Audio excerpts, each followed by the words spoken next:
Hoy vamos a hablar de un tema muy particular que es la inteligencia artificial y la ciencia de datos mezclada con la ecología. ¿Alguna vez un dato de estos genéticos te obligó, te hizo repensar de alguna manera la historia ecológica de alguna especie? El cambio climático creo que es uno de los grandes ejemplos de cómo la IA nos puede ayudar a predecir tendencias. Nosotros los biólogos no hablamos de cambio climático solo, hablamos de cambio global porque el cambio climático no va solo. Todos los modelos sale que está subiendo la temperatura. La investigación, la verdad es que es un campo muy denostado, muy esclavista. Es como, no sé cómo en el siglo XXI podemos tener a personas con estas condiciones de trabajo. Por suerte, las nuevas generaciones se están plantando.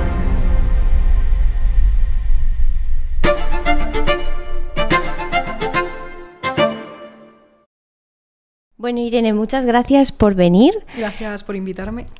Hoy vamos a hablar de un tema muy particular que es la inteligencia artificial y la ciencia de datos mezclada con la ecología, porque aunque no lo parezca es un tema que nos afecta implícitamente a todos, porque la IA está cambiando la manera que tenemos de entender la ecología. Para alguien que no es científico, ¿podrías definirnos qué es la ecología? Vale, pues la ecología es una rama de la biología y es la ciencia que estudia la interacción de los seres vivos y su entorno, es decir, interacciones biológicas entre un ser vivo y otro ser vivo e interacciones químicas y físicas con su entorno. A mí me gusta mucho hablar con científicos porque muchos de vosotros tenéis como mucha vocación y el hecho de estudiar cierta ciencia pues nace como de alguna experiencia o de un vínculo. Entiendo que en tu caso es un vínculo con la naturaleza. ¿Qué experiencia tuviste por primera vez con la naturaleza? A mí siempre me han gustado mucho los animales, desde muy pequeña. Yo recuerdo que siempre decía que quería ser veterinaria porque es verdad que es una profesión más conocida que la biología para el público general y más para un niño. Es difícil que digas que quieres ser biólogo con 4 años si no tienes a alguien en tu entorno que es biólogo. Claro. Entonces yo siempre estaba con que me gustaban mucho los animales. De hecho, bueno, pues en mi casa había que tener mucho cuidado. Pues porque me llevaba cualquier cosa a casa, pues con 3, 4 años, una vez invité a merendar a unas hormigas y mi madre me pilló a tiempo en el portal de casa porque sospechaba, porque tenía las manos metidas en los bolsillos, que es donde llevaba las hormigas. Entonces me las hizo dejarlas en el jardín. También, bueno, pues con otra amiga nos agenciamos el típico vasito de plástico que nos daban en el colegio para tomar el flúor. Pues nos lo agenciamos porque queríamos llevarnos unas lombrices a casa. Claro. Porque no sé, nos parecieron pues unas mascotas muy graciosas. O sea, que te viene desde bien pequeñita, sí. ¿No? Y bueno, incluso antes, sin saber hablar bien, pues no sé de dónde aprendí que existían las bacterias, todos los microorganismos. Entonces, claro, esto normalmente lo sueles ver pues de manera despectiva. Entonces pues iba con 2 años diciendo que no quería tocar esa cosa porque tenía bacterias imérgenes, porque claro, no sabía decirlo bien, era tan pequeña que pues, gérmenes no sabía decirlo. Entonces estaba siempre con las bacterias y los mérgenes, que me iban muchas veces parando por la calle porque les hacía gracia a la gente. Y bueno, luego también quise abrir un hospital de saltamontes, ahí me llevaba saltamontes a casa porque decía que estaban enfermos y que tenía que curarlos. Y bueno, y luego pues he ido mucho al campo con mis padres. Mi padre siempre iba con una guía de reptiles y antes de irnos de vacaciones siempre veía qué reptiles podía haber en la zona. Entonces lo he vivido desde que era muy pequeña. Que también te viene familiar. Bueno, antes de entrar un poco en materia, a mí me gustaría que la audiencia conociera un poco lo que es la complejidad de lo que es la ecología. Porque este campo como que mezcla muchas cosas. Mezcla entre informática, clima, genética, sociología incluso.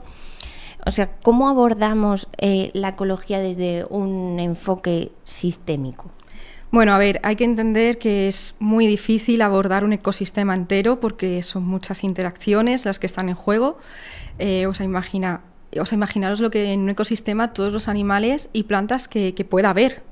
Y bueno, siempre pensamos en los animales y plantas que vemos, pero hay muchísimos más que no vemos, claro, que son invisibles para el público general, como pueden ser invertebrados, nemátodos, todas las bacterias. Entonces, imaginaros, una planta en concreto está interactuando con el medio físico porque es el sitio donde está donde vive, donde está cogiendo nutrientes, agua para poder hacer la fotosíntesis, igual que la luz, la incidencia solar.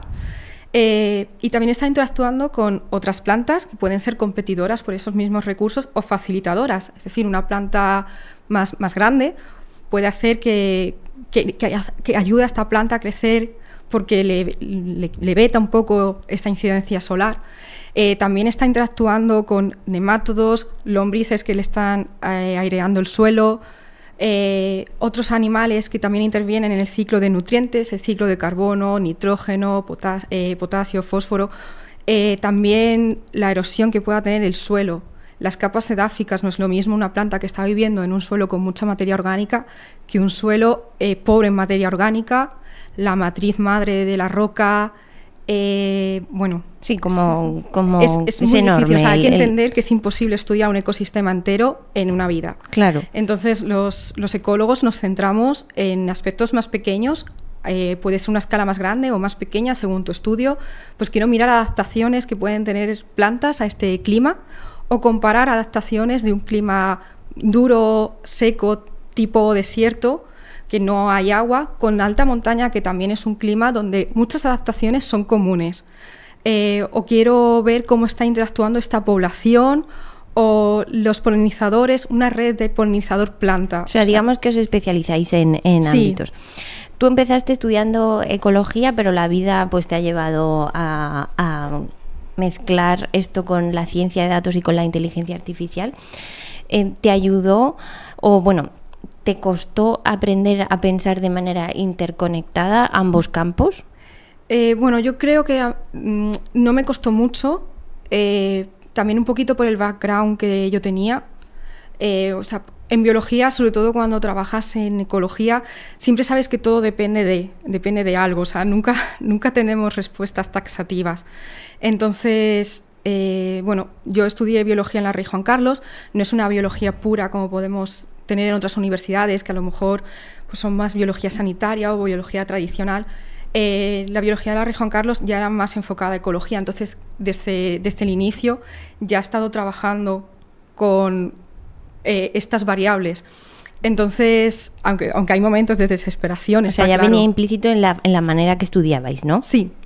Entonces, ha habido momentos de desesperación, claro, cuando intentas sacar un estudio adelante y es que los resultados no te están llevando a lo que tú quieres o son difíciles de entender. Lógicamente, en ese momento te desesperas, pero bueno, siempre tienes herramientas.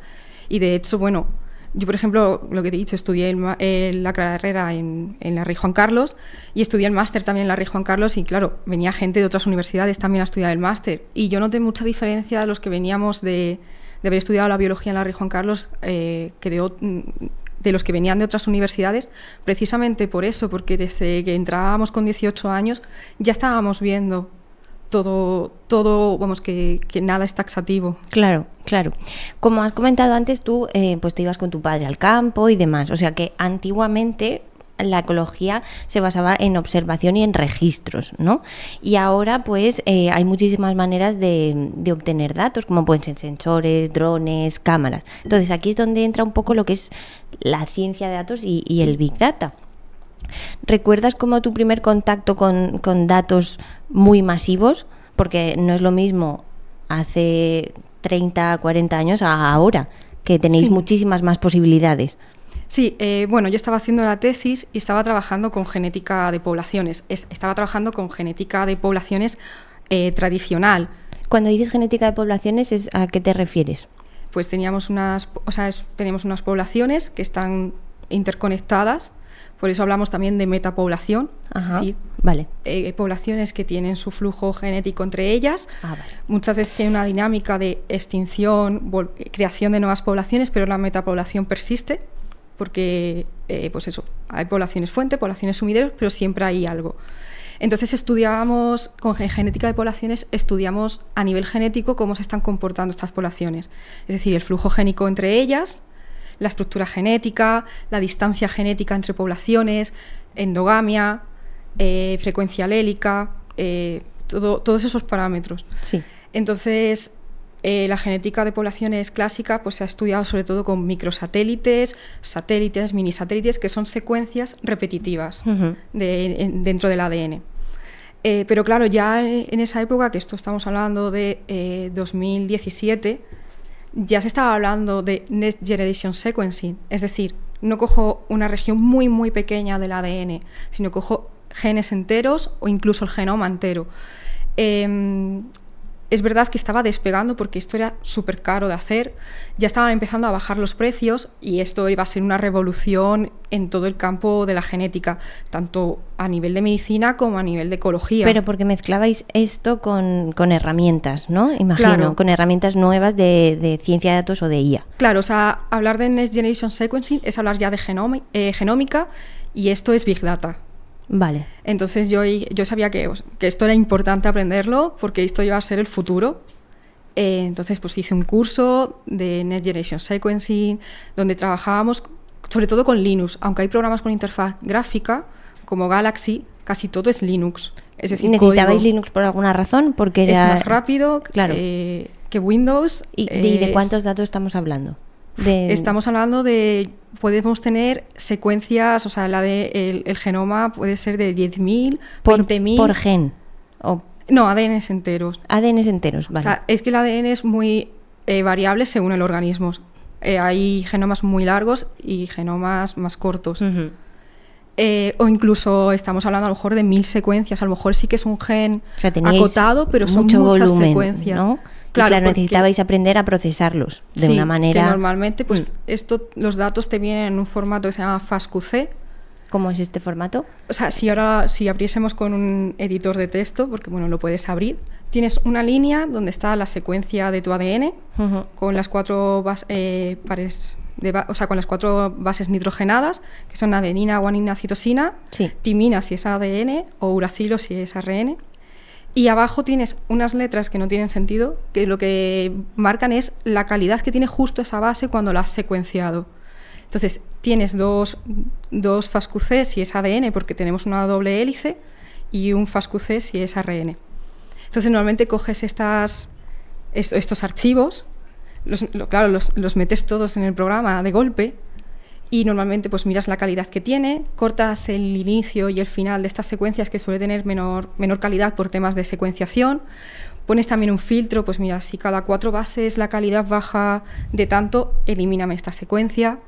Si es ADN, pues unes las 2 secuencias y ya empiezas a trabajar dependiendo de lo que quieras. O sea, pues puede ser un trabajo de expresión génica si estás trabajando con ARN, puede ser identificar individuos si has cogido ADN ambiental, pues una muestra de agua, una muestra... O sea, digamos que sois muy privilegiados en temas de datos porque tenéis muchísimos. Sí.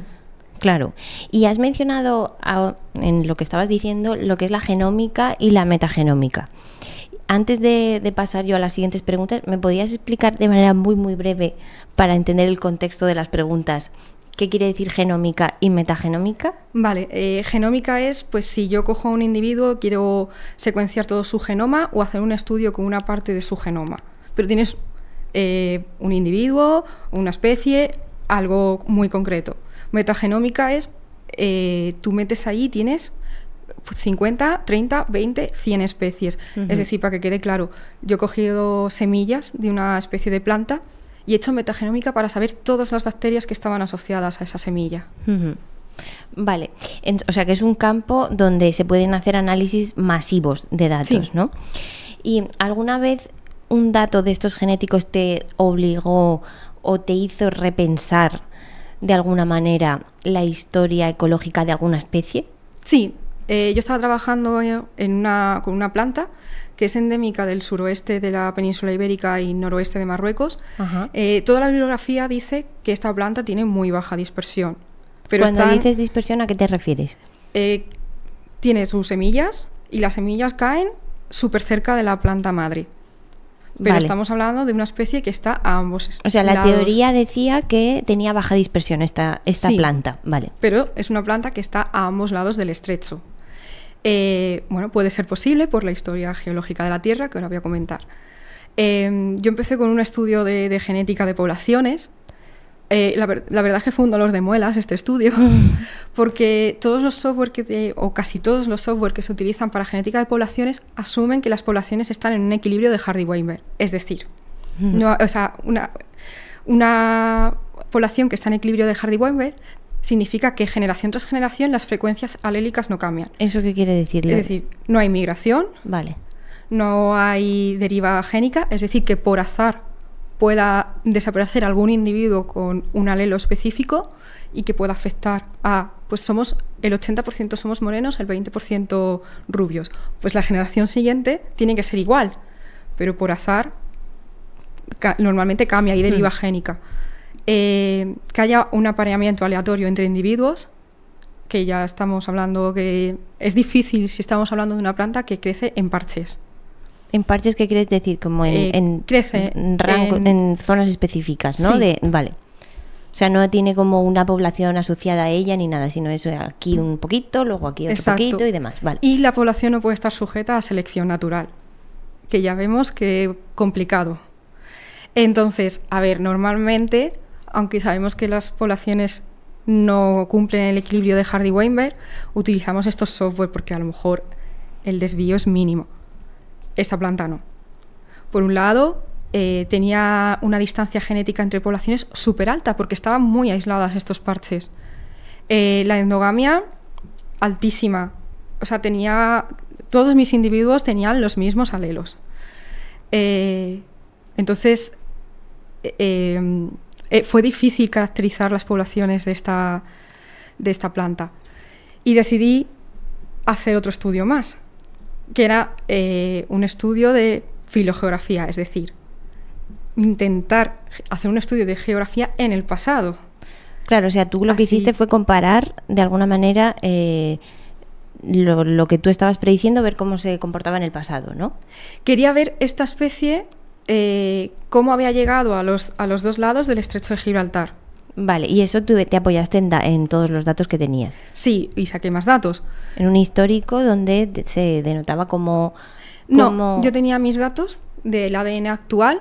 Lo que cogimos fue una región del ADN que se conserva por lo general bien. No es una zona del ADN que puede cambiar generación tras generación, sino que puede tardar millones de años en cambiar. Tiene que haber varias generaciones para que pueda haber mutaciones, porque son normalmente regiones muy conservadas, porque mejor no tener una mutación en esas zonas, no vaya a ser que el individuo no salga adelante. Claro.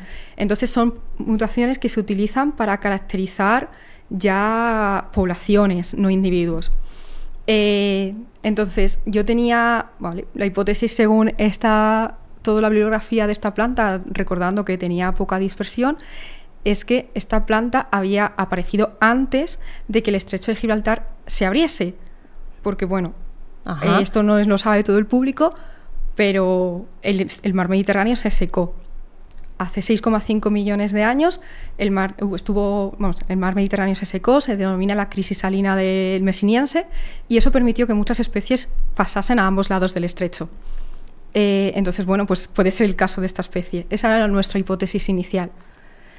Mi sorpresa fue que, bueno, hago una red de haplotipos, que es con la región esta que te he comentado del ADN, ves qué poblaciones tienen la misma secuencia. Vale. Y si ha habido ¿Y eso cómo poblaciones... lo hacías? ¿Con qué tipo de programas o qué herramientas estabas utilizando ahí? Pues eran programas que te permiten ver la secuencia de ADN. O sea, esto no era Big Data en este caso. Yo mando a secuenciar mi ADN, me devuelven. En vez de un FASQ-C, era un FASQ. Eso es el tipo de dato, ¿no? Sí, vale. Que es mi secuencia de ADN. Entonces yo la meto, pues en este caso, en una interfaz gráfica que se llama Genius, y yo puedo ver la secuencia, puedo ver en qué momento a lo mejor la secuenciación ha fallado, decir, no, pues lo veo yo a mano, ha fallado, pero veo claramente porque se ve el pico, que es una citosina, y lo ponías tú a mano. ¿Qué quiere decir que es una citosina? Que en esa base, o sea, tus secuencias y vas teniendo la secuencia del ADN. En plan, pues adenina, vale, pues en una posición puede tener 4 posibilidades: adenina, citosina, guanina y timina. Tú lo que ves es un pico. Si es normalmente estos programas tienen 4 colores designados uno para cada base nitrogenada. Entonces tú ves un pico y tú ves si es azul, pues es una citosina. Entonces tú vas comprobando que se haya generado los datos bien. Esto lo compruebas a mano, lo limpias a mano. Vale. Porque bueno, eso no es Big Data. Esto estamos hablando de... Un poco clásico, ¿no? Sí, que a lo mejor yo mandaba a secuenciar cada vez 100 secuencias. Entonces es todavía abarcable verlo a mano. Entonces lo que haces es, tú agrupas todas las secuencias que son iguales en un haplotipo. Vamos a ver para que lo entienda todo el mundo, como si fuese una población. Sí. Si hay una mutuación, tú sabes que ese haplotipo deriva del anterior. Entonces vas siguiendo un poco cómo ha ido evolucionando este genotipo.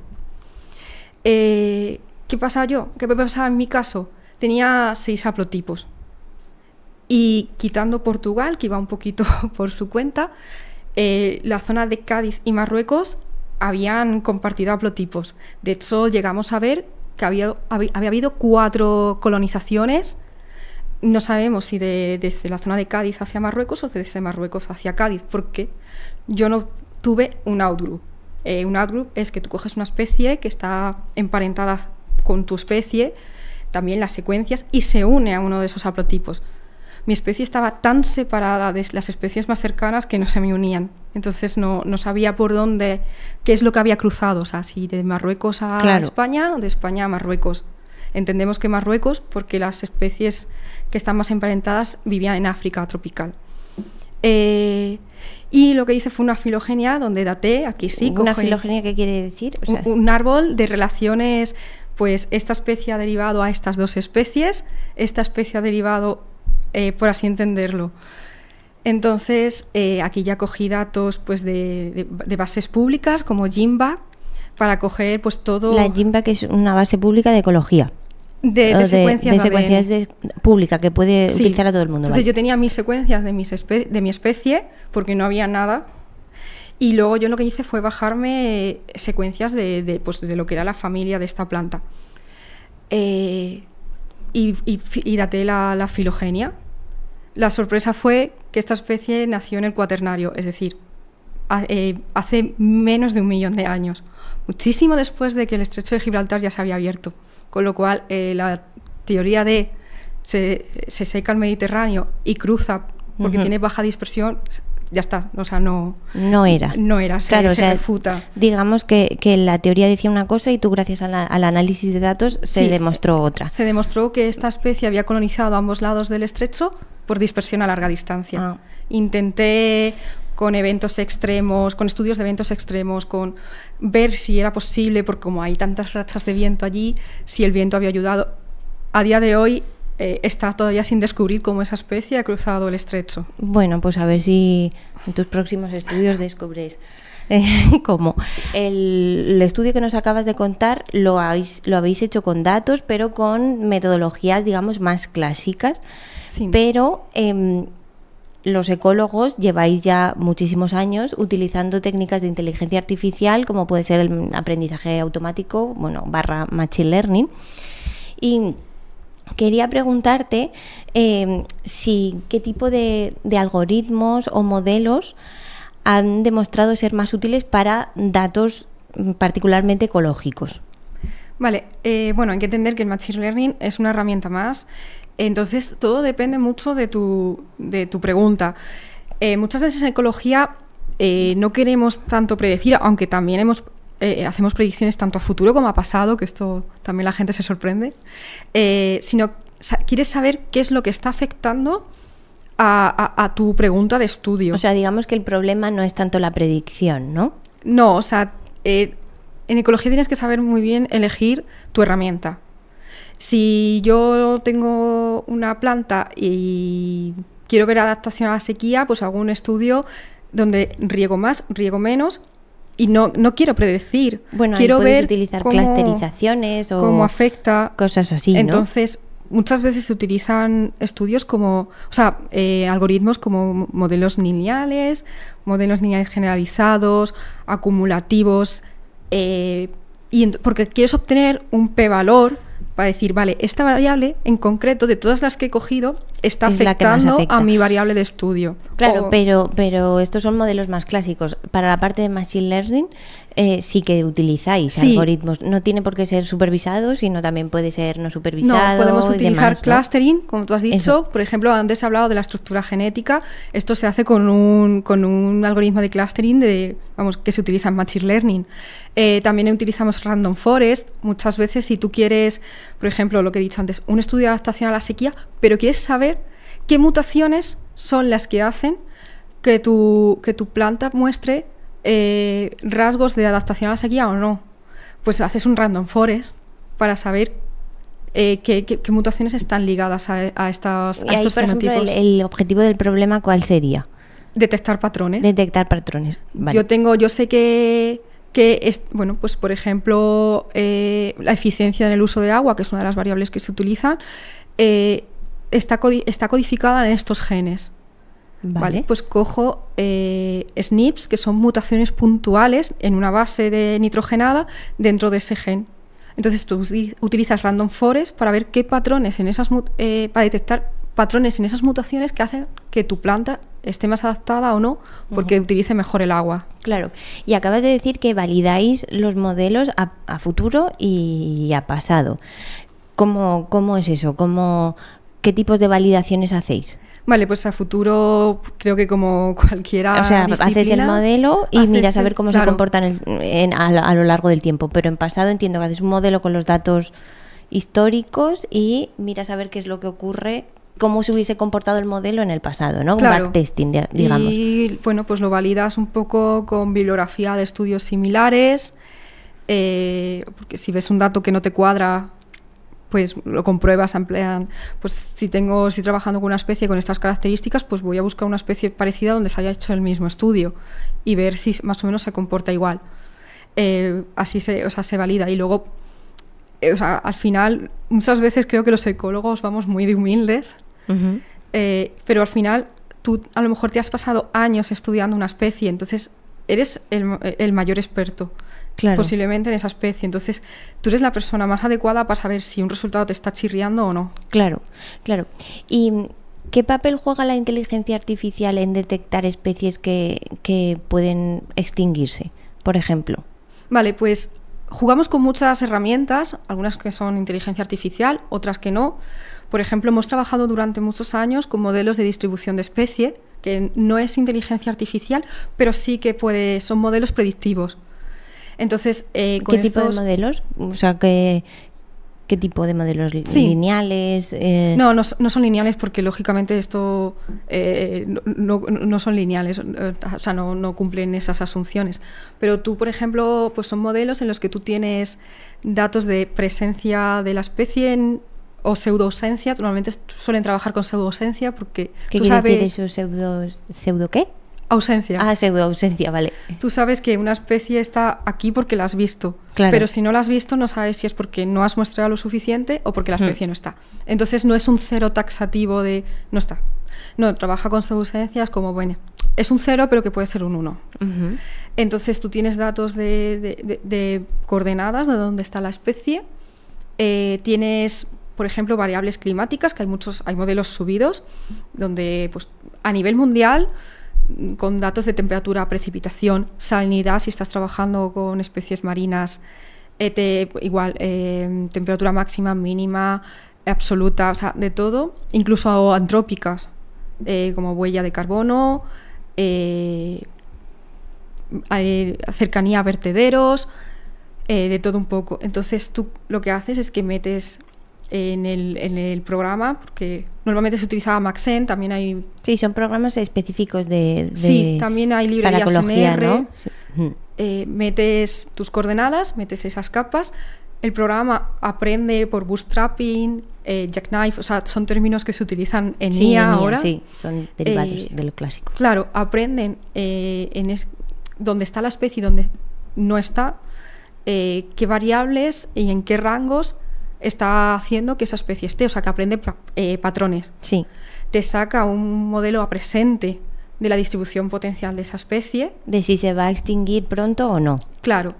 O la variable temporal. O sea, no si se va a extinguir pronto o no, sino dónde esa especie ahora mismo podría estar potencialmente. A lo mejor no está del todo, porque a lo mejor justo hay una ciudad y no está ahí la especie, pero potencialmente dónde se podría distribuir la especie en el presente. Entonces tú con eso hay capas a futuro, incluso a pasado, a millones de años pasado, de esas mismas, o sea, de ese mismo punto, qué variables de temperatura, de precipitación habría a 100 años o a 100 millones de años atrás.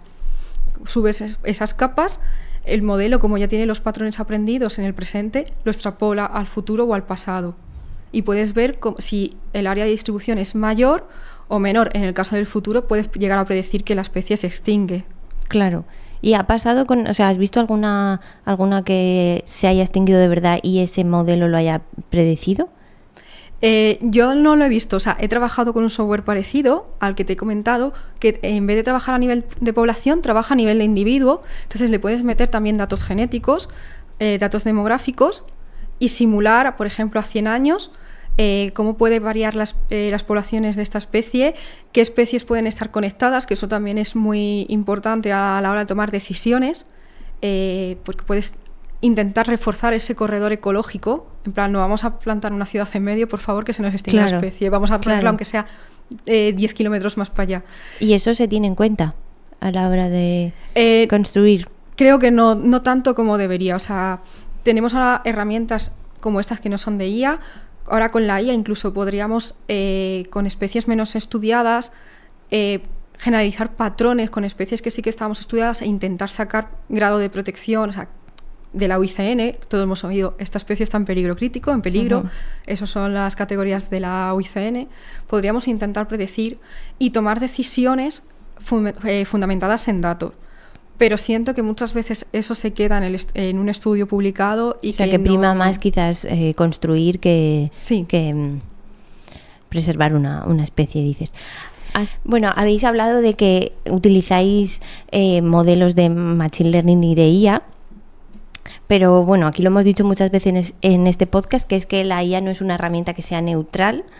Es decir, pueden haber muchísimos sesgos y por tanto tomar decisiones erróneas. ¿Qué tipo de sesgos os encontráis los ecólogos con datos, por ejemplo, que no estén bien distribuidos geográficamente? Vale, pues por ejemplo, si sobremuestreas un hábitat o submuestreas otro y quieres hacer predicciones a futuro, lógicamente el modelo va a aprender más el hábitat que has sobremuestreado, es decir, que esta especie se encuentra aquí. Entonces, cuando hagas predicciones, siempre le va a dar más peso a ese tipo de hábitat y no al otro. Pero está claro que es porque tú has muestreado mal. Por otro lado, muchas veces utilizamos para hacer estas predicciones a futuros de distribución de especie, datos que están subidos en plataformas tipo GeoViv, donde tú tienes coordenadas de se ha visto esta especie aquí. ¿Qué pasa con esos datos? Tienen muchísimo ruido. Muchas veces alguien ha subido pues, que ha visto un zorro en un museo y ese dato está subido. Claro, tú tienes eso luego... es público, que la gente lo sube como quiere. Tú luego tienes que limpiarlos bien, entonces es muy importante esta fase de limpieza, de quitar pues ejemplares fósiles, ejemplares de museo. Luego muchas veces ves la coordenada, no te cuadra, pues miras con ortofoto, que es una foto satelital, de dónde está esa zona, porque, hombre, si estás trabajando con una especie que necesita cierta humedad y eso es un secarral, lógicamente eso no está bien tomado el dato. Claro, o sea, digamos que tenéis que aplicar mucho conocimiento funcional, digamos, ¿no? Sí. Los datos, es muy importante. O sea, no, una persona como yo no puede bajarse esos datos y empezar a jugar, porque hay muchísimas cosas que hay que tener en cuenta como axiomas. Y bueno, entonces lo que estamos hablando en realidad es que los ecólogos o las personas que están haciendo este tipo de modelos que afectan a especies y a paisajes y demás, tienen la responsabilidad de tener en cuenta esto por si hay decisiones que pueden poner en peligro especies. Uy. O sea, al final es lo que hablamos siempre en ciencia de datos o inteligencia artificial. Da igual que cojas el modelo de última generación, si tus datos son malos porque no están muestreados o porque no los has limpiado bien. En biología, ¿qué pasa? Que normalmente cuando trabajas con ciencia de datos es como los valores nulos los imputas, los quitas o haces algo. Los outliers lo mismo. En biología muchas veces no puedes trabajar así. A ver, no es lo mismo un outlier de que tú te has equivocado metiendo datos, pues querías poner 25 centímetros y has metido 250, que un outlier que pueda ser biológico.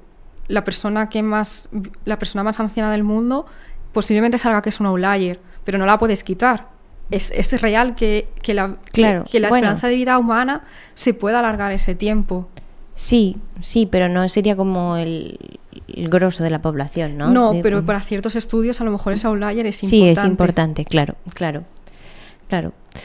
Bueno, y entonces, ¿tú te has encontrado de alguna manera con algún sesgo que has dicho, ostras, este modelo está muy sesgado, no han hecho bien esta limpieza, no han hecho bien este preprocesamiento? Sí, o sea, me he encontrado, lógicamente, esto suele pasar en estudios que están publicados en revistas más malas, o sea, nosotros las revistas tienen un ranking con un factor de impacto, con unos cuartiles, entonces no es lo mismo publicar en el top 10 que publicar en la 400 de 500. Claro. Lógicamente, los estudios que salen ahí son estudios que han sido rechazadas por otras revistas. No sabía que se hacía eso. Sí, la revisión por pares pues es más laxa. Lógicamente no vas a exigir lo mismo para un Nature que para una revista regional. Entonces, que hay estudios muy buenos publicados en revistas regionales, lo que pasa que a lo mejor no tienen la importancia porque no es un metaestudio, un metaanálisis, o es un estudio de una zona muy concreta, que luego, ojo, que también hay cosas muy buenas publicadas. Pero me acuerdo que vi una vez un estudio que luego analicé para el máster con el chacal dorado, que cogían 5 muestras. El chacal dorado que es una especie de chacal. Vale. Cogían 5 muestras. 5 solo. 5 solo. Y decían, es una nueva especie. Pero claro, tú te veías luego los soportes estadísticos y es como, bueno, porque te has columpiado un poco. Claro, bueno, con 5 muestras poco vas a predecir. Claro. Has hablado mucho de temas de variables climáticas, y para mí el cambio climático pues es un tema que es bastante candente hoy en día y además que es muy importante. Y bueno, la ciencia lo tiene claro. Existe cambio climático y además está acelerado por los humanos. Pero hay muchas partes y muchos sectores pues que tienen resistencia, ya sea por intereses políticos o por desinformación, que no quieren admitir que estamos acelerando ese cambio climático. ¿Tú crees que la IA juega un papel importante en esto para ayudar a lo que es a generar evidencias para que la gente vea que hay una evidencia clara de que con datos se puede demostrar que sí que existe ese cambio climático? ¿Qué tipo de datos son los más utilizados para hacer estas evidencias? Bueno, creo que la verdad es que el cambio climático creo que es uno de los grandes ejemplos de cómo la IA nos puede ayudar a predecir tendencias. O sea, nosotros los biólogos no hablamos de cambio climático solo, hablamos de cambio global, porque el cambio climático no va solo. Entonces, el cambio global integra el cambio climático, especies invasoras, fragmentación de hábitat, erosión, desertificación, un poco contaminación. O sea, el cambio climático es simplemente una variable más de todo el cambio que se está produciendo, ¿vale?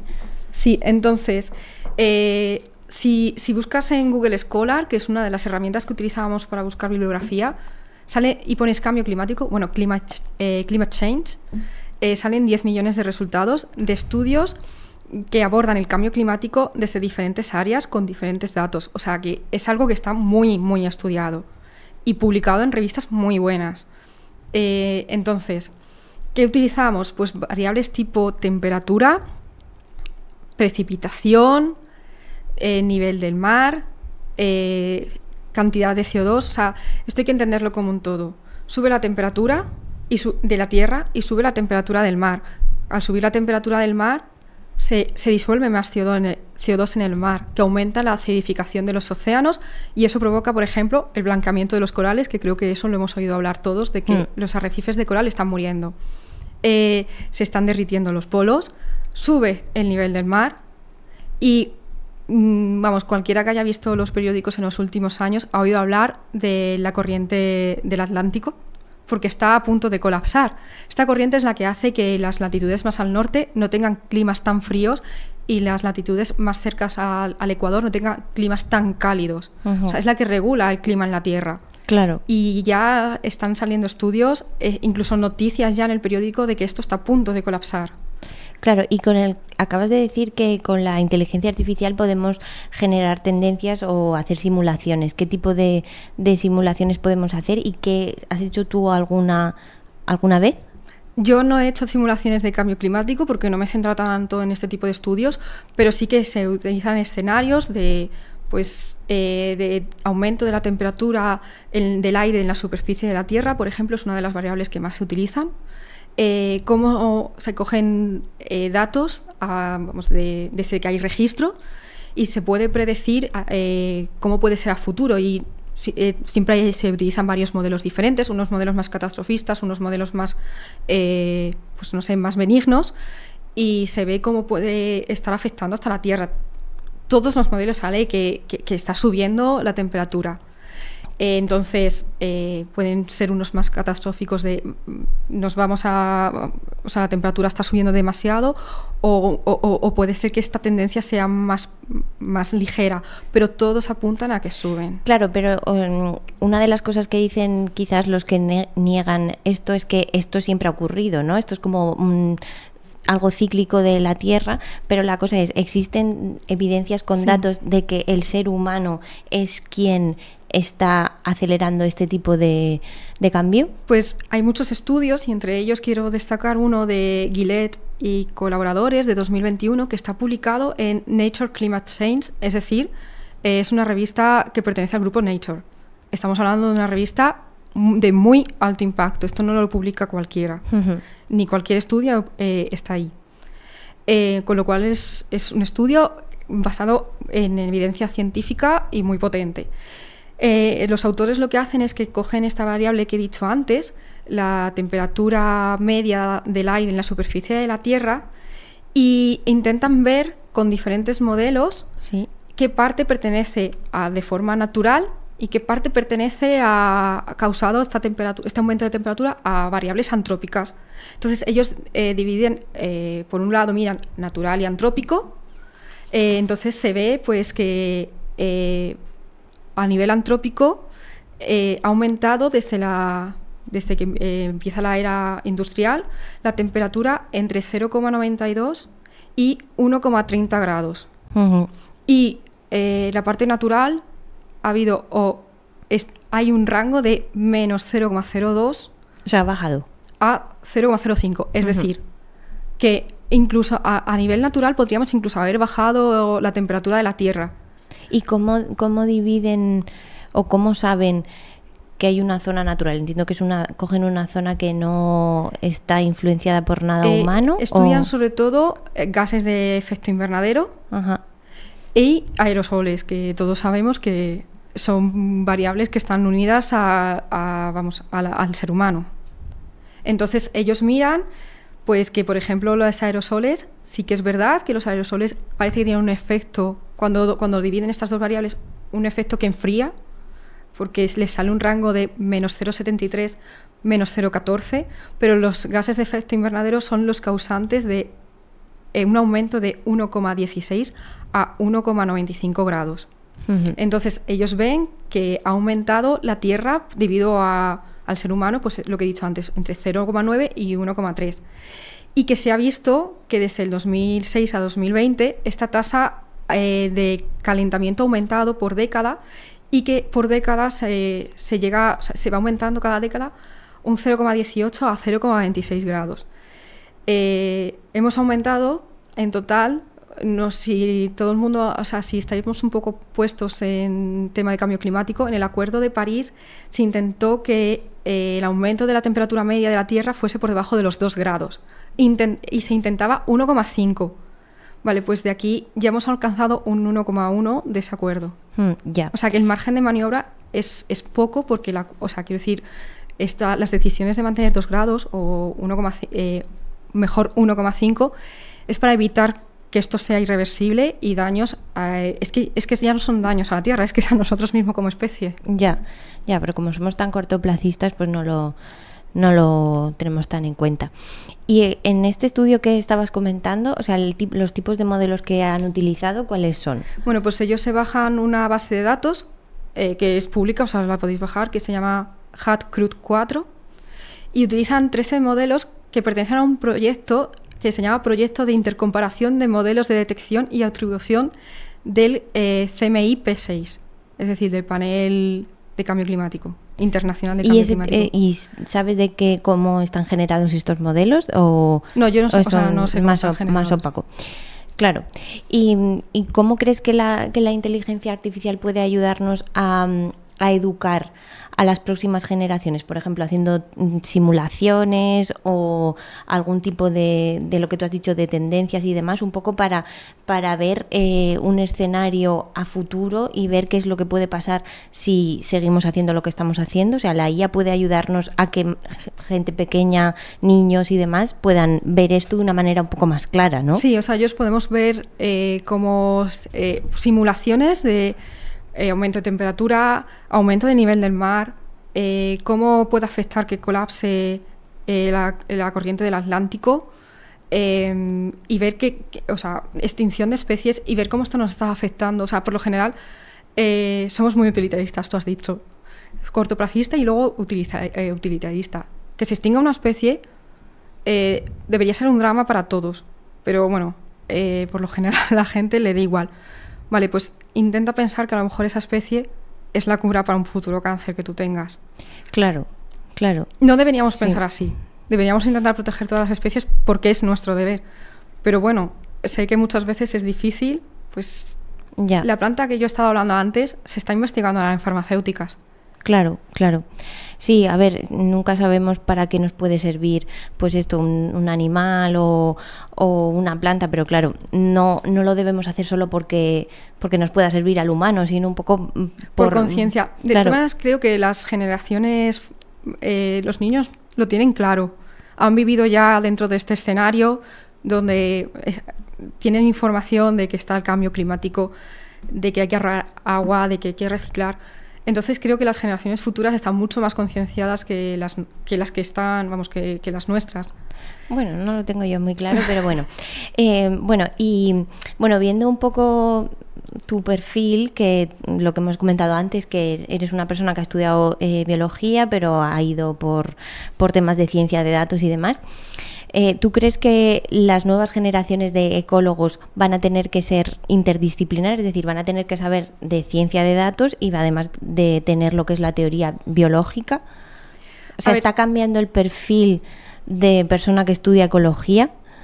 Esto cuando yo ya empecé a estudiar ya se estaba viendo venir, que los bioinformáticos ya se estaban empezando a darle importancia a lo que tiene al perfil de bioinformático, bioestadístico, y por supuesto ahora mismo una persona que controle ciencia de datos lo tiene mucho más fácil, pero en cualquier campo. La ecología, lógicamente tú tienes que o sea, tú te preparas para ser interdisciplinar y para ir renovándote en cada proyecto, porque nunca es igual, nunca necesitas las mismas herramientas, pero también creo que es importante que se está empezando a ver, pero que debería ser más masivo, hacer equipos de investigación más grandes donde haya gente multidisciplinar. Pero eso ya se está empezando a hacer, ¿no? O sea, está un informático, uno de IA, uno de biología, ¿no? Hay estudios a lo mejor donde están participando 100 personas, pero hacen falta, yo creo que más. Y sí que se está empezando ya a ver, pues esta persona es la persona de bioinformática y es la que trata los datos, pero sobre todo también abrirnos a otras disciplinas como puede ser matemáticas, química, física. O sea, los biólogos nos enseñan matemáticas, nos enseñan, o sea, creo que somos la carrera con más disciplinas, pero lógicamente creo que si yo añado un matemático, por ejemplo, a mi grupo, la cantidad de estudios nuevos que podría hacer es enorme. Claro, sí, bueno. Sí, es que los matemáticos somos muy versátiles. Bueno, y yo siempre, para finalizar la conversación, pues dejo como un espacio donde la persona pues puede comentar lo que ella quiera o algo que a esta persona le gustaría reivindicar. Tú me has comentado antes, cuando estábamos viniendo para acá, que te gustaría decir algo relacionado con las investigaciones, y a mí personalmente me gustaría que lo comentaras, que es el tema de cómo has acabado tú en ciencia de datos y por qué. Me refiero que no es porque tú hayas querido realmente, sino es un poco por la situación que tienen los investigadores hoy en día. Así que si quieres comentar algo, siéntete libre. La investigación, la verdad es que es un campo muy denostado, muy esclavista. Es como, no sé cómo en el siglo XXI podemos tener a personas con estas condiciones de trabajo. Por suerte, las nuevas generaciones se están plantando y tienen bien claro, o sea, están deseando terminar la tesis para salir corriendo de allí. Pero es que vamos tarde. Estamos perdiendo una generación entera de investigadores porque no queremos ver las condiciones de trabajo que tienen. Para llegar a hacer la tesis hay dos caminos. Hay gente que se pasa 4 años trabajando gratis. No deberíamos. Es un trabajo igual que los demás. Y la gente que tenemos la suerte de que hemos tenido un contrato de trabajo, es un contrato competitivo, es un proceso de selección competitivo. Yo tengo que tener una carrera y tengo que tener un máster para poder optar a ese trabajo. Y yo compito con los demás. Si tengo artículos, son más puntos que me dan. Si tengo congresos, son más puntos que me dan. Si me he ido 3 meses a hacer una estancia a otro centro de investigación en el extranjero, son más puntos que me dan. Es decir, la gente que consigue uno de esos contratos es gente muy buena, muy válida. Y lo que no puede ser es que sean condiciones de trabajo donde estás cobrando prácticamente el sueldo mínimo interprofesional. Muchas veces te estás pagando tú tus cosas, es decir, formación, te la estás pagando. Tienes que ir a un congreso, que al final es obligatorio, lo estás pagando de tu bolsillo. Te vas a una estancia, muchas veces la están pagando. Y si no la están pagando, tú has adelantado dinero y a lo mejor ves el dinero un año después. Todo por 1.000 euros, 1.000 poco. Es verdad que el sueldo ha ido subiendo. Cuando yo empecé cobraba 900 euros neto, ha subido un poco. Pero estamos hablando de que hay gente que se está haciendo 14 horas diarias todos los días. Trabaja fines de semana y trabaja vacaciones. Y lo que no es normal es que no se estén metiendo a ver estas condiciones de trabajo. Y que estén diciendo que esta generación se está yendo y no quiere porque son unos blanditos. No es porque sean unos blanditos. Es que nadie quiere esas condiciones de trabajo. Claro. Bueno, yo desde la parte que me toca a mí, ha venido también otros que han sido investigadores y desde aquí pues también me gustaría pues reivindicar que muchos de los que me han escrito para venir al podcast y demás son gente muy parecida a tu perfil, que es que quieren exponer también lo que han hecho, que es de mucho valor y demás, porque no tienen sitios ni medios donde hacerlo. Además de que aportáis muchísimo valor y hacéis que la sociedad avance y en realidad no se está dando ningún tipo de publicidad. Entonces, pues desde aquí también pues me gustaría como que se viera el valor que hacéis, sobre todo perfiles que sois interdisciplinares, una persona que ha estudiado biología y además sabe cosas de inteligencia artificial, o sea, como daros el valor que merecéis y nada, yo te doy las gracias por haber venido al podcast y haber explicado un poco la mezcla que tienes entre ecología y ciencia de datos, sobre todo, más que inteligencia artificial. Y yo te animo mucho a que sigas divulgando con esa pasión que te veo que tienes por la ecología. Y nada, que muchísimas gracias por venir. Gracias por invitarme.